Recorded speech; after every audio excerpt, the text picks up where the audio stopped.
Students, इसके पहले वाले वीडियो में हम डी ब्लॉक तत्व पढ़ रहे थे और हमने पढ़ा था रंगीन आयनों का बनना। तो डी ब्लॉक के तत्व के जो आयन होते हैं वो रंगीन होते हैं। आज हम पढ़ रहे हैं कि डी ब्लॉक के तत्व संकुल यौगिक का बनना, मतलब डी ब्लॉक के जो तत्व हैं वो संकुल यौगिक बनाते हैं। संकुल यौगिक मतलब क्या, वो कोई धातु है और वो धातु निश्चित संख्या में, अगर 2 या 3 या 4 कोई निश्चित संख्या में ऋणायन अथवा उदासीन अणु से बंध बना ले। ऐसे हमने बोला Fe और एक Cn ले लिया, तो Cn माइनस होता है ऋणायन है, तो Cn6 और देखो Fe क्या हो गई हमारी धातु, Cn क्या हो गया हमारा ऋणायन। तो किसी धातु ने ऋणायन के साथ निश्चित संख्या में बंध बना लिया तो इस प्रकार बने यौगिक को हम संकुल यौगिक कहते हैं। अब हमने एक और ले लिया, प्लेटिनियम धातु ले लिया और हमने एक ऋणायन ले लिया Cl माइनस, क्लोराइड आयन हो, ये निश्चित संख्या में 4 जुड़े Cl, ये भी एक संकुल यौगिक बन गया। तो कहने का अर्थ ये है कि डी ब्लॉक के तत्व जो होते हैं वो संकुल यौगिक बनाते हैं। संकुल यौगिक वे यौगिक होते हैं जिनमें धातु आयन निश्चित संख्या में ऋणायन से जुड़ जाए या अथवा उदासीन अणु से जुड़ जाए। किससे जुड़ जाए? उदासीन अणु से बंध करके, संकुलन करके जो स्पीसीज बनती है, जो प्रोडक्ट बनता है, कोई धातु है वो ऋणायन के साथ अथवा उदासीन अणु के साथ निश्चित संख्या में बंध बनाकर संकुलन करके जो स्पीसीज या जो प्रोडक्ट बनाता है उसको संकुल यौगिक कहते हैं। तो डी ब्लॉक के तत्व इस प्रकार के संकुल यौगिक बनाते हैं। एक और लिख देते हैं, हमारा कॉपर एक धातु थी, ये NH3 उदासीन अणु है, इसके NH3 से कितने से 4 से जुड़ गया और इस पर है कितना चार्ज प्लस का 2, तो ये उदासीन अणु से जुड़ गया। यहाँ पर ये ऋणायन से जुड़ा था। तो कोई धातु निश्चित संख्या में ऋणायन अथवा उदासीन अणुओं से बंधन करके संकुलन स्पीसीज बना लेती है, कॉम्प्लेक्स स्पीसीज बना लेती है। इन यौगिकों को हम संकुल यौगिक कहते हैं। तो डी ब्लॉक के तत्व संकुल यौगिक बनाते हैं। इस देखो, आयरन है डी ब्लॉक का तत्व, कॉपर है डी ब्लॉक का तत्व, प्लेटिनियम है डी ब्लॉक का तत्व, तो ये क्या बनाते हैं? संकुल यौगिक बनाते हैं। तो आज हमने पढ़ा कि डी ब्लॉक के तत्व संकुल यौगिक बनाते हैं। अब हम इससे ज्यादा इंपॉर्टेंट बात पढ़ने वाले हैं कि क्या कारण है कि डी ब्लॉक के तत्व संकुल यौगिक बनाते हैं जबकि पी ब्लॉक के नहीं बनाते हैं। तो क्या कारण है कि डी ब्लॉक के तत्व संकुल यौगिक बनाते हैं? तो 3 कारण हैं। पहला कारण है संकुल यौगिक का बनने का कि जो डी ब्लॉक के तत्व जो होते हैं उनके जो धातु आयन होते हैं उनका आकार छोटा होना। पहला कारण कि आकार क्या होता है? छोटा। धातु आयन का आकार छोटा होने के कारण संकुल यौगिक बनते हैं, पहला कारण। दूसरा, धातु आयनों पर उच्च आयनिक आवेश होता है। क्या होता है? उच्च आयनिक आवेश। हमने ये बोला कि डी ब्लॉक के तत्व संकुल यौगिक बनाते हैं और ये हैं हमारे संकुल यौगिक। फिर हमने बताया आपको कि क्यों बनाते हैं डी ब्लॉक के तत्व संकुल यौगिक। कारण पढ़िए। तो कारण क्या है कि धातु आयन छोटे आकार का होना। पहला कारण है कि धातु आयन का छोटा आकार होना। दूसरा कारण है कि धातु आयन पर उच्च आवेश होना। उच्च क्या होना? आवेश। और तीसरा और सबसे इंपॉर्टेंट कारण है कि आबंध बनने के लिए डी कक्षक की उपलब्धता होना। मतलब इसमें आबंध बनाने के लिए डी ब्लॉक के तत्वों के पास डी कक्षक उपलब्ध होती है। इसी कारण से संकुल यौगिक बनते हैं। हमारे पास डी कक्षक उपलब्ध भी तो होना चाहिए बंध बनाने के लिए। अब ये 6 Cn माइनस साइनाइड आयन जुड़ गए, या क्लोराइड आयन जुड़ गए, या अमोनिया जुड़ गई। तो सबसे इंपॉर्टेंट पॉइंट क्या है कि आबंधों के बनने के लिए, हमने कहा ना ये आबंध बनते हैं, बंध बनते हैं, तो आबंध बनने के लिए डी कक्षक उपलब्ध होती है। तो डी ब्लॉक के तत्व संकुल यौगिक बनाते हैं और 3 कारण है कि धातु आयन का छोटा आकार होना, उच्च आवेश होना, और तीसरा इंपॉर्टेंट कारण है कि आबंध बनने के लिए डी ब्लॉक के तत्वों में डी कक्षक की उपलब्धता होती है। अब हम पढ़ने वाले हैं उत्प्रेरकीय गुण। जो डी ब्लॉक के तत्व होते हैं वो उनमें उत्प्रेरक का गुण होता है। उत्प्रेरक आप जानते ही हैं क्या होते हैं। उत्प्रेरक किसी अभिक्रिया की रेट ऑफ रिएक्शन को बढ़ा या घटा देते हैं। इनकी थोड़ी सी मात्रा हमको चाहिए होती है और रिएक्शन के बाद हमें वही मात्रा वापस मिल जाती है। सिर्फ इनका क्या चेंज होती है? स्टेट चेंज होती है, अवस्था।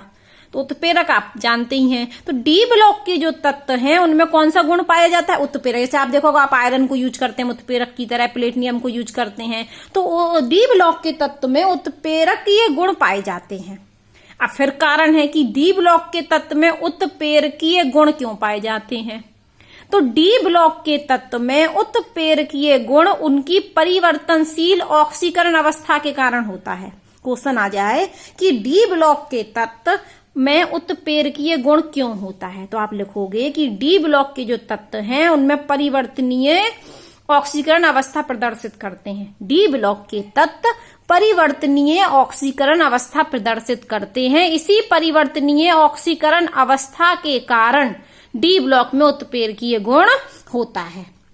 ठीक है, तो यहां लिखा भी है कि संक्रमण धातुओं का यह गुण मतलब उत्प्रेरकीय गुण उनकी परिवर्तनशील संयोजकता मतलब ऑक्सीकरण अवस्था एवं संकुल यौगिक बनने के गुण के कारण, मिक्स कर दिया उनने कि उत्प्रेरकीय गुण क्यों होता है। हमने बोला कि उनकी परिवर्तनीय ऑक्सीकरण अवस्था के कारण, तो परिवर्तनीय ऑक्सीकरण अवस्था तो है ही, साथ में संकुल यौगिक बनने के कारण भी डी ब्लॉक के तत्वों में उत्प्रेरकीय गुण होता है।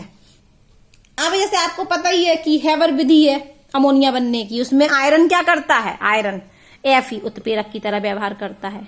याद है आपको हैवर विधि, अमोनिया बनाने की विधि।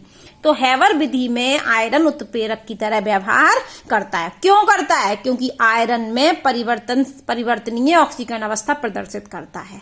तो डी ब्लॉक के तत्व परिवर्तनीय ऑक्सीकरण अवस्था को प्रदर्शित करते हैं, इसलिए उनमें उत्प्रेरकीय गुण होता है। दूसरा कारण कि डी ब्लॉक के तत्व संकुल यौगिक बनाते हैं, इसलिए भी उनमें उत्प्रेरकीय गुण होता है।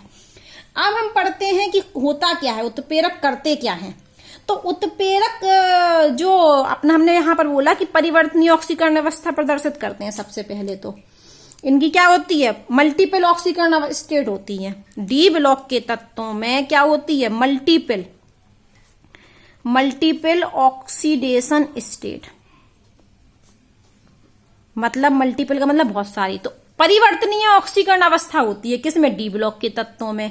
तो ये चीज हमें क्या प्रोवाइड कराती है? ये हमें प्रोवाइड कराता है लार्ज सरफेस एरिया। क्या प्रोवाइड कराता है? Large surface area for reactant. अभिकारकों के लिए लार्ज सरफेस एरिया प्रोवाइड कराता है, जिससे बंध हो जाते हैं दुर्बल, और जब बंध दुर्बल हो गए तो जल्दी टूट जाते हैं। तो उत्प्रेरक की उपस्थिति में रेट ऑफ रिएक्शन बढ़ जाती है, अभिक्रिया की दर बढ़ जाती है। वापस सुनिए, उत्प्रेरक अभिक्रिया की दर को बढ़ाता है। कैसे बढ़ाता है? तो सबसे पहले तो उत्प्रेरक कौन होते हैं? डी ब्लॉक के तत्व। तो डी ब्लॉक में क्या होती है? परिवर्तनीय ऑक्सीकरण अवस्था। और ये परिवर्तनीय ऑक्सीकरण अवस्था क्या प्रोवाइड कराती है? अभिकारकों को। उत्प्रेरक क्या प्रोवाइड कराते हैं? उत्प्रेरक लार्ज सरफेस एरिया अभिकारकों को प्रोवाइड कराते हैं, जिससे बंध क्या हो जाते हैं? दुर्बल, और जल्दी टूटते हैं। तो हमारा क्या होता है? रेट ऑफ रिएक्शन बढ़ जाती है। अब इसको हम किताब की लैंग्वेज में भी देख लेते हैं, यहां लिखा होगा। उत्प्रेरक के ठोस पृष्ठ पर अभिकारक के अणुओं तथा उत्प्रेरक की सतह के परमाणुओं के बीच आबंधों की रचना होती है। यहां से पढ़िए। उत्प्रेरक की सतह पर अभिकारकों की सांद्रता में वृद्धि हो जाती है। उत्प्रेरक की सतह पर अभिकारकों की सांद्रता में वृद्धि हो जाती है। मान के चलो ये उत्प्रेरक है, तो इस उत्प्रेरक की सतह पर क्या हो जाएगा? अभिकारकों की सांद्रता में वृद्धि हो जाएगी, तथा अभिकारक के अणुओं में उपस्थित आबंध दुर्बल हो जाएंगे। जो अभिकारक में उपस्थित आबंध हैं वो क्या हो जाएंगे? दुर्बल हो जाएंगे, जिससे संक्रियण ऊर्जा का मान घट जाएगा। एक्टिवेशन एनर्जी का मान क्या हो जाएगा? घट जाएगा। वापस सुनिए, उत्प्रेरक की सतह पर अभिकारकों की सांद्रता में वृद्धि हो जाती है, ठीक है, जिससे अभिकारक के अणुओं में उपस्थित आबंध दुर्बल हो जाते हैं, और आबंध दुर्बल होने से संक्रियण ऊर्जा का मान घट जाता है, और संक्रियण ऊर्जा का मान घटा, एक्टिवेशन एनर्जी का मान घटा, तो अभिक्रिया की दर बढ़ जाती है। ठीक है,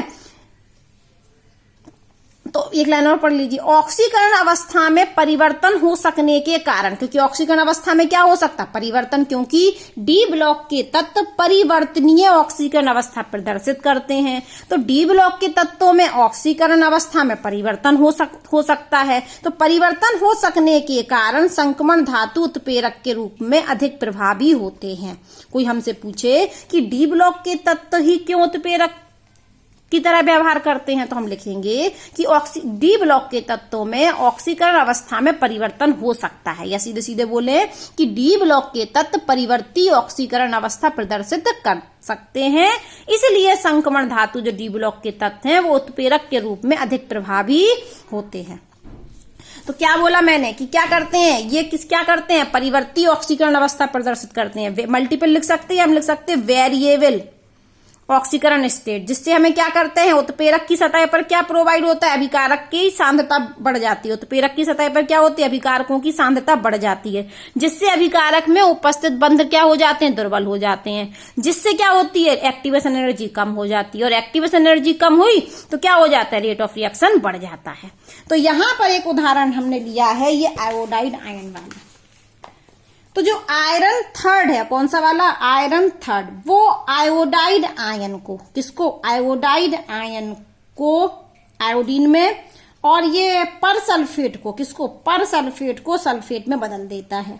तो ये जगह अभिक्रिया है, देखिए हमारी, ये आयोडाइड आयन किसमें बदल गया, आयोडीन में, और ये परसल्फेट किसमें बदल गया, सल्फेट में। तो ये जो अभिक्रिया जो मैंने लाल पेन से लिखी है, ये 2 स्टेप में होती है। कैसे होती है, यहां पहले जो आयरन है वो +3 ऑक्सीकरण अवस्था प्रदर्शित कर रहा, तो यहां पर आयोडाइड से क्या बन रहा, आयोडीन। अब इसने बदल ली अपनी, +3 से क्या बना ली, +2, तो +2 वाली इसको इसमें बदल देती है सल्फेट में। तो यहां पर आयरन ने क्या उपयोग किया, अपनी परिवर्ती ऑक्सीकरण अवस्था का उपयोग किया। यहां पर आयरन ने अपनी परिवर्ती ऑक्सीकरण अवस्था का उपयोग किया और इस अभिक्रिया को उत्प्रेरित कर दिया। ठीक है, क्योंकि इसकी वजह से ये +3 ने आयोडाइड को भी कर दिया और +2 ने किसको कर दिया, परसल्फेट को सल्फेट में बदल दिया। +3 नहीं बदल सकता था, तो इसने +3 से क्या बना लिया, अपना +2 बना लिया। तो आयरन ने अपनी परिवर्ती ऑक्सीकरण अवस्था का उपयोग कर इसमें आयरन उत्प्रेरक की तरह व्यवहार कर रहा है। ठीक है, तो उत्प्रेरक की तरह व्यवहार कौन करता है, जिसमें परिवर्तनीय ऑक्सीकरण अवस्था प्रदर्शित करने का गुण होता है। तो वे तत्व जो परिवर्तनीय ऑक्सीकरण अवस्था को प्रदर्शित करते हैं वो उत्प्रेरकीय रूप में अधिक प्रभावी होते हैं। तो आयरन कर रहा है, +3 भी कर रहा है, +2 भी कर रहा है, तो आयरन यहाँ पर किसकी तरह व्यवहार कर रहा है, उत्प्रेरक की तरह। और कंबाइंड करके लिखें तो ये रिएक्शन है, और ये रिएक्शन होती कितने स्टेप में है, 2 स्टेप में। ठीक है, अब हम पढ़ने वाले हैं अंतरकाक्षीय यौगिक का बनना। अंतरकाक्षी, तो डी ब्लॉक के तत्व जो होते हैं वो अंतरकाक्षीय यौगिक को बनाते हैं। तो अब हम पहले पढ़ लेते हैं क्या होते हैं अंतरकाक्षीय यौगिक। जब कोई संक्रमण धातु का जालक है, ठोस अवस्था में सॉलिड स्टेट में आपने पढ़े होंगे जालक, लेटेस्ट। तो जालक में कोई संक्रमण धातु का क्रिस्टल जालक है, लेटेस्ट क्रिस्टल, लेटेस्ट है, क्रिस्टल जालक है, तो उनके अंदर छोटे आकार वाले परमाणु जैसे कौन, हाइड्रोजन, नाइट्रोजन और कार्बन संपासित हो जाते हैं, मतलब ट्रैप हो जाते हैं। मान के चलो हमने कहा कि ये था इस तरीके से, कोई हमारे बॉक्स है मान लो ये, ठीक है, तो ये हमारा कोई जालक है, ये क्या है हमारा जालक। यहाँ पर छोटे आकार के जैसे हाइड्रोजन, कार्बन और नाइट्रोजन अंदर आके ट्रैप्ड हो गए, संपासित हो गए, देखो आ गए। तो इस यौगिक को फिर हम अंतरकाक्षीय यौगिक कहते हैं। ये कोई धातु का था, इस धातु में छोटे आकार के परमाणु जैसे हाइड्रोजन और कार्बन और नाइट्रोजन ट्रैप हो जाएं, ट्रैप मतलब संपासित हो जाएं, बीच में अंतरकाक्षीय स्थान पर संपासित हो जाएं, ट्रैप हो जाएं, बीच में फंस जाएं, तो इस प्रकार के यौगिक को हम अंतरकाक्षीय यौगिक कहते हैं। वापस पढ़ लीजिए, संक्रमण धातुओं के क्रिस्टल जालक में, जालक है हमारा, उस जालक में भीतर छोटे आकार वाले परमाणु जैसे हाइड्रोजन, नाइट्रोजन और कार्बन संपासित हो जाएं, तो वो क्या बनाते हैं, अंतरकाक्षीय यौगिक की रचना करते हैं। और जो अंतरकाक्षीय यौगिक होते हैं वो कैसे होते हैं, नॉन स्टियोमेट्रिक होते हैं, नॉन स्टियोमेट्रिक होते हैं। स्टियोमेट्रिक और नॉन अस्टियोमेट्रिक भी आप पढ़ चुके, कहाँ पढ़ चुके, कक्षा 11 में। तो अंतरकाक्षीय जो यौगिक होते हैं वो नॉन स्टियोमेट्रिक होते हैं। ना तो ये आयनी होते हैं ना ये सहसंयोजी होते हैं। जो अंतरकाक्षी यौगिक होते हैं ना तो आयनी होते हैं ना सहसंयोजी होते हैं। उदाहरण में जैसे देखो, ये टाइटेनियम धातु थी, इसमें कौन आ गया, ट्रैप हो गया, कार्बन। तो ये TiC बन गया। तो टाइटेनियम धातु में एक छोटे आकार वाला कार्बन ट्रैप हो गया जालक में, टाइटेनियम के जालक में। यहां देखिए Mn4n, तो यहां पर मैग्नीज का जालक था और उसमें नाइट्रोजन क्या हुआ, ट्रैप हो गया, संपासित हो गया बीच बीच में, तो Mn4n बना लिया। तो इस यौगिक को हम क्या कहेंगे, अंतरकाशी यौगिक। यहाँ आयरन था, आयरन के क्रिस्टल में हाइड्रोजन आके आ गया। यहाँ बेनेडियम था, बेनेडियम में भी क्या आ गया, हाइड्रोजन। देखो कितना, लेकिन 0.56, ये तो नॉन स्टियोमेट्रिक होते हैं, पूर्णांक में नहीं होते हैं। देखो 0.56 भिन्न बना रहा है, तो ये नॉन स्टियोमेट्रिक है। यहाँ पर देखिए टाइटेनियम के संग हाइड्रोजन आया, कितना, 1.7। तो ये सारे यौगिक क्या होते हैं, नॉन स्टियोमेट्रिक। ठीक है, तो इनका जो परसेंटेज होता है छोटे परमाणु का कम होता है। ठीक है, कम मात्रा में मिलते हैं ये। तो अब हम किताब थोड़ा सा यहाँ आ जाते हैं, इसमें भी देख लीजिए कि ये क्या होता है अंतरकाक्षी यौगिक में। जैसे हाइड्रोजन, कार्बन, नाइट्रोजन क्या होते हैं, ट्रैप हो जाते हैं इनसाइड, अंदर। कहाँ ट्रैप हो जाते हैं, inside crystal lettuce of metal, धातु के जो क्रिस्टल जालक हैं उसमें ट्रैप हो जाते हैं। उदाहरण TiC, Fe3H, और बना देते हैं TiH और 1.7। देखो 1.7 है, पूर्णांक नहीं है, इसलिए क्या है, नॉन स्टियोमेट्रिक होते हैं। अब क्वेश्चन आया कि अंतरकाशी यौगिक के गुण बताइए। जो अंतरकाशी यौगिक तो बन गया, जैसे टाइटेनियम एक धातु थी, इस धातु में कार्बन आके ट्रैप हो गया, तो ये हमारा अंतरकाशी यौगिक बन गया। तो अब हमको पढ़ना है कि अंतरकाशी यौगिक में कौन से गुण होते हैं। तो सबसे पहले जो अंतरकाशी यौगिक होते हैं उनके गलनांक उच्च होते हैं। मान के चलो हमने ये बोला कि टाइटेनियम का C है ये, ठीक है, तो जो टाइटेनियम का गलनांक होगा तो इसका गलनांक ज्यादा होगा, टाइटेनियम से TiC का गलनांक ज्यादा होगा। क्यों, क्योंकि ये अंतरकाशी यौगिक है। तो नियम कहता है कि अंतरकाशी यौगिक के गलनांक उच्च होते हैं शुद्ध धातुओं से भी अधिक। टाइटेनियम शुद्ध धातु हो गई, TiC क्या हो गया, अंतरकाशी यौगिक। तो अंतरकाशी यौगिकों के गलनांक उच्च होते हैं, पहला गुण।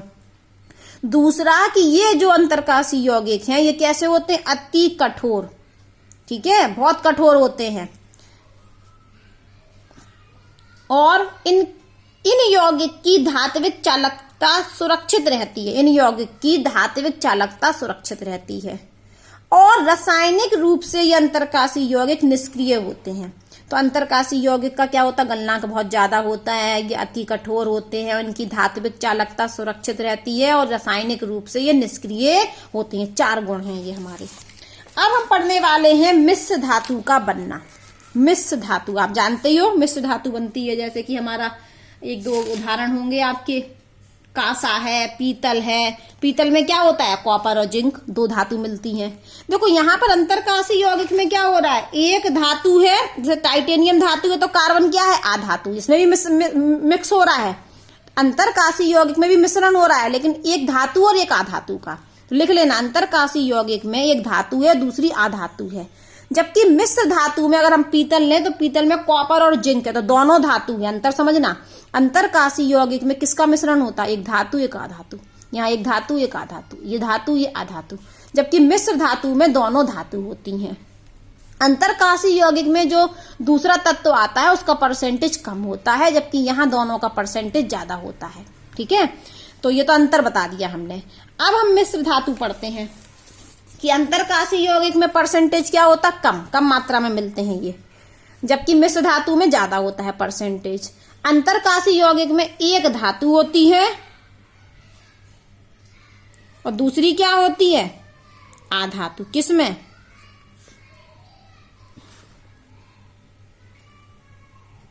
अंतरकाशी यौगिक में। और जबकि मिश्र धातु में दोनों क्या होती हैं, धातु। यहां भी धातु और यहाँ उल्टा बोल लिख दिया। अंतरकाशी यौगिक में क्या होते हैं, धातु और आधातु। मिश्र धातु में धातु और धातु, दोनों धातु होती हैं। तो अब हम एग्जाम्पल ही बता देते हैं। ऐसे पीतल ले लिया हमने मिश्र धातु में, क्या उदाहरण ले लिया, पीतल। तो पीतल किसका मिश्रण है, कॉपर और जिंक का, कॉपर और जिंक का। तो पीतल में 2 धातु मिली होती है, कॉपर और जिंक। ऐसे ही एक होता है हमारा कांसा, जिसे हम ब्रोंज बोलते हैं। क्या बोलते हैं, ब्रोंज। तो इसमें होता है कॉपर और टिन। क्या होता है, कॉपर और टिन। एंड लगा सकते हैं चाहे तो हम, कॉपर एंड जिंक और कॉपर और टिन। तो ये मिश्र धातु, दो धातुओं का मिश्रण से मिश्र धातु बनाते हैं। कौन बनाते हैं? डी ब्लॉक के तत्व मिश्र धातु बनाते हैं। जैसे आपको याद होगा कि एल्युमिनियम का एक एलॉय होता है ड्यूरेनियम, एल्युमिनियम का एक एलॉय होता है ड्यूरेनियम। ड्यूरेनियम क्या होता है? बहुत हल्का होता है, इसलिए इसका उपयोग क्या करते हैं? एरोप्लेन बनाने में। तो ये मिश्र धातु है ड्यूरेनियम, ड्यूरेनियम, ड्यूरेनियम। इसका उपयोग कहाँ होता है? एरोप्लेन की बॉडी बनाने में। क्यों? क्योंकि ये क्या होता है? हल्का होता है। और ये किसका एलॉय है? एल्युमिनियम का एलॉय है। ठीक है, मिश्र धातु है एल्युमिनियम की ड्यूरेनियम। तो ये क्या होती है? हल्की होती है, इसलिए इसका उपयोग एरोप्लेन की बॉडी बनाने में करते हैं। एक पॉइंट और है, जो आयरन होता है वो उतना कठोर नहीं होता है, जो लोहा है वो उतना कठोर नहीं है। तो हम इसमें क्या मिला देते? कार्बन। आयरन में क्या मिला दिया हमने? कार्बन। तो ये फिर अति कठोर बन जाता है। क्यों बन गया? देखो ये अंतरकाशी यौगिक बन गया। आयरन में हमने कार्बन मिला दिया, अभी तो देखो Fe3 में हमने कार्बन मिला दिया, तो ये क्या बन गया? अंतरकाशी यौगिक। अंतरकाशी यौगिक क्या होते हैं? कठोर। तो आयरन के क्रिस्टल में जब हम कार्बन को ट्रैप कर देंगे तो एक अंतरकाशी यौगिक बन जाएगा। ये हमारा क्या बन जाएगा? अंतरकाशी यौगिक। और अंतरकाशी यौगिक के गुण भी हमने बताए थे कि अंतरकाशी यौगिक गलनांक क्या होते हैं? उच्च होते हैं और कठोर होते हैं। कठोर भी तो होते हैं, दूसरा पॉइंट। तो जो आयरन होता है वो उतना कठोर नहीं होता है। तो हम जो रेलवे का ट्रैक बनाते हैं वो आयरन का बनाते हैं। तो रेलवे का ट्रैक जब हमको बनाना होता है तो आयरन में हम कुछ % कार्बन का और कुछ और पदार्थ भी मिला देते हैं, जिससे आयरन क्या हो जाता है? कठोर हो जाता है।